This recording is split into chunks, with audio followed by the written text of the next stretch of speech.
ହୀରାକୁଦ ଜଳ ଭଣ୍ଡାର ନିର୍ମାଣର 70 ବର୍ଷ ପରେ ବିସ୍ଥାପିତଙ୍କୁ ପ୍ରମାଣପତ୍ର ମାଗୁଛି ରାଜସ୍ୱ ବିଭାଗ। ରାଜସ୍ୱ ବିଭାଗ ଯଦି ବିସ୍ଥାପିତଙ୍କ ରେକର୍ଡ ରଖିନାହିଁ ତେବେ ସେମାନେ କେଉଁଠୁ ପାଇବେ ବୋଲି ସାମ୍ବାଦିକ ସମ୍ମିଳନୀରେ ପ୍ରଶ୍ନ ଉଠାଇଛନ୍ତି ହୀରାକୁଦ ବୁଡ଼ି ଅଞ୍ଚଳର ସଂଗ୍ରାମ ସମିତି।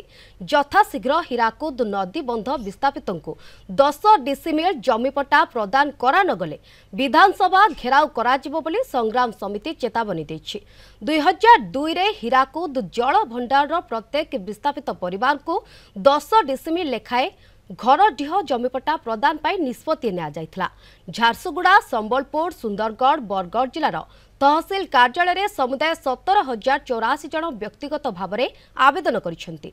एथिरु मात्र 2,622 जन को पट्टा मिली अर्थात 14,462 विस्थापित आज भी सेमानंक हक मिलेनी। सेथिरे पुणी सुंदरगढ़ जिलार काहाकू जमी पट्टा मिले नाही। आवेदन पत्र जिलार विभिन्न तहसील कार्यालय में जमा करा जायछि। आज सुधा अविभक्त संबलपुर सुंदरगढ़ जिले में 17,084 मध्य 2,622 जन को पट्टा मिली घोटी पट्टा मिली। अन्य पक्षे आप रहा 14,462 पट्टा रहा।